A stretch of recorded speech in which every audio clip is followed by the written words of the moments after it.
শুভ সকাল বন্ধুরা, কেমন আছেন? আমি ইন্দোরে থাকি। সকালটা সারা সকাল ধরে বৃষ্টি হচ্ছিল, তাই বাইরের পরিবেশটা খুব সুন্দর ছিল।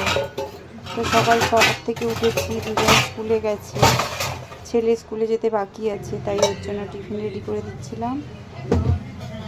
তারপর সকালের নানা রকম কাজ তো থাকে, নানা রকম ব্যস্ততার ভিতরে কাটে, তাই ভাবলাম কিচেনটা পরিষ্কার করে দিই। আমাকেও তো পার্লার খুলতে হবে, তাই ওকে ফটাফট করে ওর টিফিন রেডি করে দিয়ে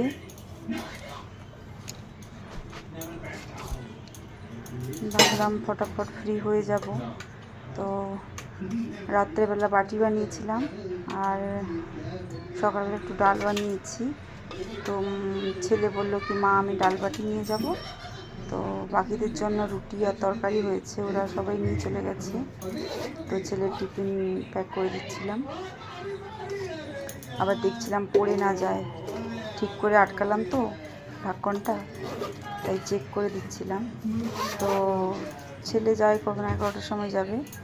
তো আমি ভাবলাম বাকি বাসনগুলো গুছিয়ে রাখি, কাজের দিদি আসবে তো, তার জন্য আবার আজকালকার কাজের মেয়ে তো, ওরা নিজের হাতে সেরকম কিছু গুছাতে চায় না, গুছিয়ে রেখে দিতে হবে, তারপর ওরা কাজ করবে। তো আমাদের অনেক মজবুরিতে কাজের মেয়ে রাখতে হয়, না হলে তো টাইম থাকলে নিজেরাই করে নিতে পারি, কিন্তু অত তো টাইম থাকে না।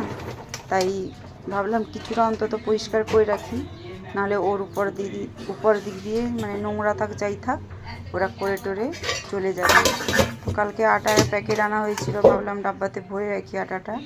তো তারপর ভাবলাম গ্যাসটা একটু পরিষ্কার করে দিয়ে আমি স্নান টান করে আমার কাজে আবার আমি লেগে যাব। তাই রান্নাঘরটা পরিষ্কার করছিলাম। এটা তো প্রত্যেক দিনেরই কাজ, করতেই হবে। শরীর সুস্থ থাক অসুস্থ থাক যাই থাক, করতে হবে, যখন করতে হবেই। এতদিন ছুটি চলছিল, কি আরামে ঘুম থেকে উঠতাম।